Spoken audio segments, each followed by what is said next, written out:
आप देख रहे हैं SN Imran news channel.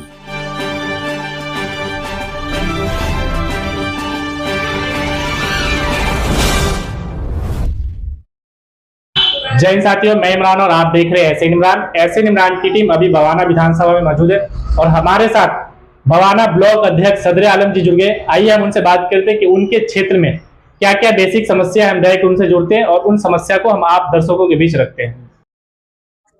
Sir, सबसे पहले तो आपका हमारे चैनल में धन्यवाद। आप अपना परिचय हमारे दर्शकों को दीजिए। जी, मेरा नाम मोहम्मद सदर आलम है और मैं एक सोशल वर्कर हूं और भवाना ब्लॉक कांग्रेस कमेटी का अध्यक्ष हूं।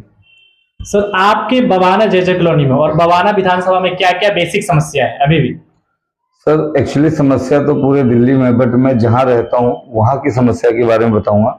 मैं सबसे पहले अपने वार्ड 30 की समस्या बताऊंगा, क्योंकि जो मेरा होम ग्राउंड है वार्ड 30 है। विधानसभा में भी बहुत समस्या है, बट मैं वार्ड 30 की समस्या को गिनती कराऊंगा। एक्चुअली क्या है कि कांग्रेस सत्ता से लगभग 12-13 साल से दिल्ली से बाहर है। जो डेवलपमेंट दिल्ली में कांग्रेस ने की, शीला दीक्षित के टाइम में जो रोड हाईवे बनी या जो भी विकास हुआ, स्कूलें बनी, जिस टाइम में 2004 में स्कूलें बनाई गई थी, उस टाइम में स्टूडेंट 4 से 5 हजार बच्चे पढ़ते थे हाई सेकेंडरी स्कूल में। आज बच्चे 8 से 9 हजार बच्चे पढ़ रहे हैं हाई सेकेंडरी स्कूल में, और स्कूल की बिल्डिंग वही पुरानी है, हालत जर्जर की है। कोई उसमें नया न केजरीवाल साहब बना पाए न मोदी जी बना पाए। आज एक एक सेक्शन में 150-150 बच्चे पढ़ने पर मजबूर है, क्योंकि कोई न्यू बिल्डिंग तैयार नहीं हो पाई है। तो सबसे पहले स्कूल की रिक्वायरमेंट है, प्लस स्कूल के अंदर साइंस स्ट्रीम नहीं है।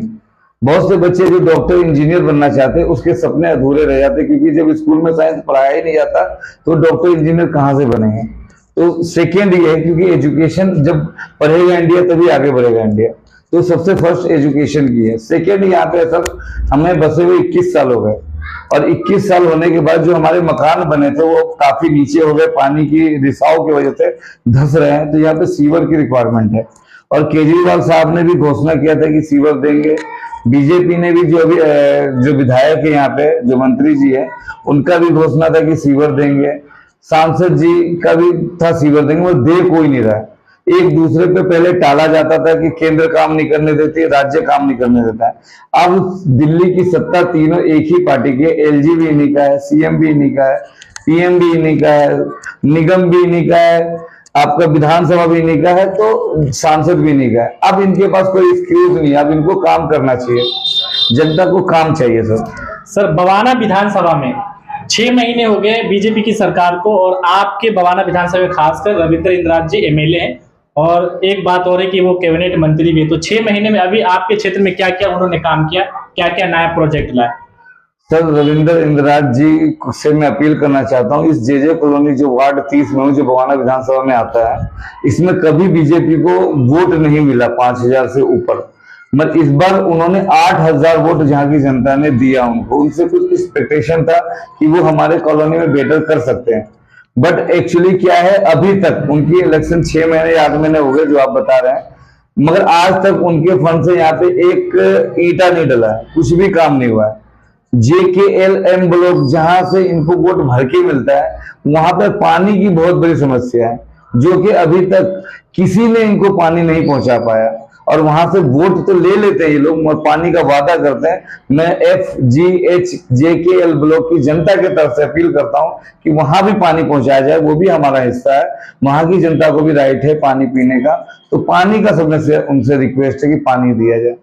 सर, आप भवाना जय कॉलोनी में रहते हैं और आपके भवाना जय कॉलोनी में क्राइम की संख्या ज्यादा बढ़ती जा रही है, क्राइम आए दिन होता जा रहा है, इसको कैसे देखते हैं सर आप? सर, क्राइम जो है ना सर, एक्चुअली क्या है, क्राइम पे हमने एक प्रोग्राम भी रखा था। क्राइम के अगेंस्ट हमने एक जनता के सामने अपील भी किया था, एक रैली भी की थी। क्राइम कोई बाहर से नहीं है सर, क्राइम जो है यहीं के है। असल में क्राइम और क्रिमिनल के ऊपर जो पुलिस का स्ट्रिक्ट होना चाहिए, पुलिस को एक्शन लेना चाहिए स्ट्रिक्टली, वो नहीं है उसके ऊपर। इसकी वजह से क्रिमिनलों का मनोबल बढ़ा हुआ है। छोटे छोटे जुनाइल्ड बच्चे जो चाकू छुरी मारते और कुछ महीनों में छूट के आ जाते हैं, फिर वही बच्चे बड़ा दादा और बड़े क्रिमिनल बनने के राह पे चल पड़ते हैं। तो उनको रोकने के लिए एक ऐसा कानून होना चाहिए। मैं अपील करता हूं गृह मंत्री जी से और दिल्ली पुलिस कमिश्नर से अपील करता हूं कि सर, जब 11 साल के बच्चों का फुल टिकट आप ट्रेन में ले सकते हो, तो 12 साल और 11 साल के बच्चे को आप क्राइम में जुनाइड क्यों कह रहे हो? क्योंकि उसका क्या माइंड डेवलप नहीं है, या वो क्राइम को उसके लिए क्या स्ट्रिक्टली सजा नहीं होना चाहिए, या फिर ऐसा कानून बनाए जिस तरह से आपने ट्रैफिक में बना रखा है कि कोई नाबालिग बच्चा कोई एक्सीडेंट करता है तो उसके फादर के ऊपर भी केस दर्ज होता है। आप अपने क्षेत्र में 2-4 दिन पहले डीसीपी और एसएचओ साहब की मीटिंग रखे थे क्राइम को लेकर, तो आपको क्या लगता है कि प्रशासन इस पे काम करेगी? सर, हमारा काम है कि हम उनसे अपील कर सकते हैं। अगर वो हमारे अकॉर्डिंग काम करते हैं तो हम उनका वेलकम करेंगे, क्योंकि वो हमारे ऑफिसर है। अगर वो नहीं करते तो हमें उससे बड़े ऑफिसर से मिलना पड़ेगा, क्योंकि एक्चुअली क्या है कि जो हमारी मार्केट एसोसिएशन है, यहाँ पे एक मार्केट एसोसिएशन बनी हुई है, हम उन मार्केट ने एक रिक्वेस्ट किया था कि भाई पुलिस से हमारे कंसल्ट कराया जाए, ताकि जो मार्केट में क्रिमिनल घूमते चाकू लेकर, जो कुछ मजदूर ग्रेड के लोग मार्केट में कुछ खरीदारी करने आते हैं, उसका आटा चावल और मोबाइल तक छीन लिया जाता है, जिसकी वजह से यहाँ की मार्केट में वो कस्टमर आना बंद हो गया है। लोग बड़े बड़े दुकान लेकर बैठे हुए मक्खी मारते रहते हैं। तो इसको आज ही जाकर हमने एक पुलिस के साथ मार्केट और पुलिस की कंसल्ट मीटिंग रखने की कोशिश की है। पुलिस भी अपना कुछ एडवाइजर, हम भी उनके साथ जुड़कर यहाँ पे क्राइम पे एक्शन ले सके। इसमें एसीपी और एसएचओ साहब ने हमें ऑर्डर दिया कि आ रहे हैं, बट हुआ क्या कि डीसीपी साहब के साथ कुछ ऐसा कोई हादसा हो गया था, जिसकी वजह से इन लोगों को वहां जाना पड़ा, यहाँ नहीं आ सके। तो बीट के 2 इंचार्ज आए थे और उन्होंने हमें आश्वासन दिया कि हम यहाँ पे क्राइम को खत्म करेंगे और मार्केट के साथ मिलकर, मार्केट एसोसिएशन के मेंबर के साथ मिलकर हम पेट्रोलियम करेंगे, जिसका नतीजा कि कल आपने देखा होगा, कल हमने बाहर बैरिकेटर लगाकर हमने गश्त किया मार्केट में, और कुछ जैसे आवारा किस्म के लड़के जो घूम रहे थे, जिसके इलीगल पुलिस को लगा कि भाई ये बंदे जो है ना नेगेटिविटी फैला रहे, तो उसको हमने पकड़ने की कोशिश की, उस पर एक्शन भी लिया। तो अगर पुलिस प्रशासन एक्टिव रही और यहाँ के समाज भी एक्टिव रही तो इंशाल्लाह क्राइम खत्म हो सकता है, कोई बड़ी बात नहीं है। सर, आपके भवाना विधानसभा में और आपके नियर बाय में वाल्मीकि हॉस्पिटल बनता है, जो कि आपके क्षेत्र की जितनी भी छोटी मोटी बीमारियां होती है यहाँ के लोग वहीं जाते हैं, बट वो हॉस्पिटल वाले सही से इलाज नहीं कर पाते, उनको कहीं ना कहीं ट्रांसफर कर दिया जाता है। तो इस पे क्या बीजेपी सरकार को काम करनी चाहिए, नहीं करनी चाहिए? इस पे आप कैसे देखते हैं सर इसको?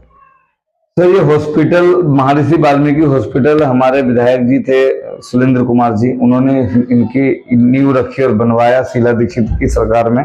उनका मकसद था कि ये देहात के एरिया है, यहाँ पे ग्रामीण लोग हैं, हरियाणा से भी लोग आते थे, उनके लिए उन्होंने रहने सहने के लिए वो भी बनवाया था कि जो बाहर के मुसाफिर इलाज कराने आएंगे तो उनको रहने के लिए आश्रम टाइप से एक हॉल भी बनवाया था, जो आज खंडर बना हुआ है। तो उनका मकसद था कि हॉस्पिटल में उनके टाइम में अच्छा इलाज होता था, हर यहाँ तक कि आईसीयू तक था इसके अंदर, महर्षि वाल्मीकि हॉस्पिटल के अंदर। बट ये राजनीतिक शिकार का एक भेंट चढ़ गया महर्षि वाल्मीकि हॉस्पिटल। आज इनके अंदर सर्दी जुकाम के अलावा किसी चीज का इलाज नहीं है। एक छोटा से छोटा बीमारी अगर मरीज जाते हैं तो उसको एम्बेडकर या एलएनजेपी या राम मनोहर लोहिया रेफर कर दिया जाता है। मैं तो इसका नाम रेफर हॉस्पिटल रख दिया हूँ, क्योंकि इसके अंदर कोई भी फैसिलिटीज नहीं है। आपने देखा होगा कि महर्षि वाल्मीकि हॉस्पिटल के बाजू में एक लग्जरी होटल जैसा हॉस्पिटल का बिल्डिंग बना था, जिसमें A to Z यहाँ तक कि पथ भी जो है चलने फिरने का वो भी एसी है। वो बिल्डिंग बनाने का मकसद शीला जी का था कि उसके अंदर और बेड बढ़ाया जाए और मरीजों को एडमिट मिल सके।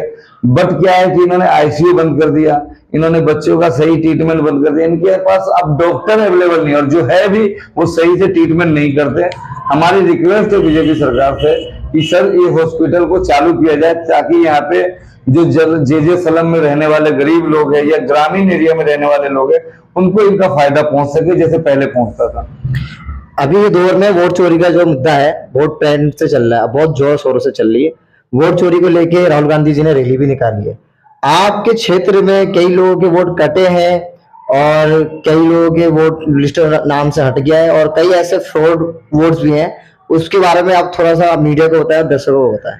सर, हमारे जे कॉलोनी, मैं पूरे भवाना विधानसभा का तो नहीं कह सकता हूँ, क्योंकि मैं वार्ड अध्यक्ष हूँ। भवाना जे कॉलोनी मेरे वार्ड में आता है, तो मैं अपने कॉलोनी के बारे में मैंने कुछ बूथों पे सर्वे किया है, जिससे कि मुझे फॉल्ट नजर आई है। क्योंकि कई ऐसे प्लॉट है यहाँ पे जो खाली है, आज तक मकान नहीं बने और उस पे वोट बने हुए हैं।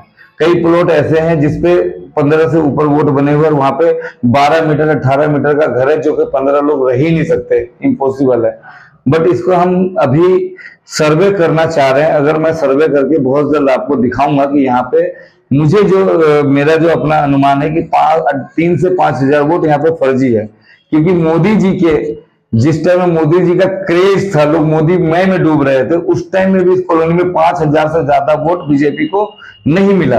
आज मोदी जी का क्रेज डाउन हो रहा है, लोग उनके अगेंस्ट जा रहे हैं, तो 8 हजार वोट यहाँ कैसे मिल गया? ये 3 हजार वोट कहीं ना कहीं मुझे लग रहा है कि ये वो फर्जी है या वोट चोरी की गई है। इस पे बहुत जल्द मैं इस पे डिस्कस करके अपने पार्टी से और सर्वे करके मैं आपके सामने उजागर करूंगा, आपकी मीडिया के सामने प्रेस कॉन्फ्रेंस करके उजागर करूंगा कि यहाँ पे भी फर्जी वोटर है। आप हमारे दर्शकों को क्या संदेश देना चाहेंगे? आने वाले चुनाव में आपके क्या भूमिका रहेगी? आपकी पार्टी किस तरीके से दिल्ली में या पूरे देश में सरकार बनाएगी? आप उनको मैसेज दीजिए अपने तरफ से। सर, सबसे पहले तो मैं, आप नौजवान युवा है, आपने ये प्रोफेशनल लिया है, क्योंकि मीडिया आज के डेट में बदनाम हो चुकी है गोदी मीडिया के नाम से। आज स्ट्रीम मीडिया जिस तरह से बदनाम हो रही है, उतना ही आप लोगों के हार्ड वर्क की वजह से आज लोकतंत्र बचा हुआ है। क्योंकि आज मैं देख रहा हूँ कि सोशल मीडिया के जो रिपोर्टर है, आप जैसे नौजवान, ये आज भी वो स्तंभ का काम कर रही है जो आज उस मीडिया को, स्ट्रीम मीडिया को करना चाहिए। तो मैं आप लोगों को मैं धन्यवाद करता हूँ, सैल्यूट करता हूँ कि आज भी लोकतंत्र को बचाने के लिए लोग मौजूद हैं आप जैसे शक्लों में। और रही लोकतंत्र की बात, तो मैं आपके मीडिया चैनल के माध्यम से कहना चाहता हूँ देश की जनता के लिए कि जब अंग्रेजों से हमने लड़ाई लड़ी थी मेरे देशवासियों, तो एक पर्टिकुलर हम उसमें हमारा कोई योगदान नहीं था। कांग्रेस पार्टी एक विचार की पार्टी थी, गांधी जी के विचार की पार्टी थी, मगर जब तक आम जनता उसमें सहयोग नहीं दिया, हिंदू, मुस्लिम, सिख, ईसाई, माताएं, बहनें, भाई, हर एक वर्ग ने जब साथ दिया, तब देश आजाद हुआ और अंग्रेजों को हम खदेड़े। आज उन्हीं अंग्रेजों के गुलाम आज सत्ता में मुखौटा पहनकर बैठ गए। तो जनता से अपील है कि आप लोगों को रोड पे आना पड़ेगा, हमारा साथ देना पड़ेगा हमारे लड़ाई में, हमारे साथ। जिस तरह से राहुल गांधी जी, आज देखा होगा आपने बिहार में जिस तरह से वोट चोरी के खिलाफ जो रैली निकाल रहे हैं, यात्रा निकाल रहे हैं, उसमें जनता बिगर बुलाए अपने आप मर्जी से दौड़ के आ रहे, क्योंकि उनको भी अपने देश की चिंता है, अपने देश को बचाने के लिए वो भी रोड पे हैं। जहां मोदी जी की प्रोग्राम में जबरदस्ती सफाई कर्मचारियों को, आंगनबाड़ी कर्मचारियों को, सिविल डिफेंस वॉलंटियरों को जबरदस्ती बुला बुलाकर भीड़ दिखाया जाता है, वहीं राहुल जी की रैली में अपने आप लोग अपने दुकानों का स्वेटर लगा लगाकर लोग निकल रहे हैं। इसका मतलब है कि देश बदल रहा है और बहुत जल्द देश में परिवर्तन आएगी, कांग्रेस की सरकार आएगी।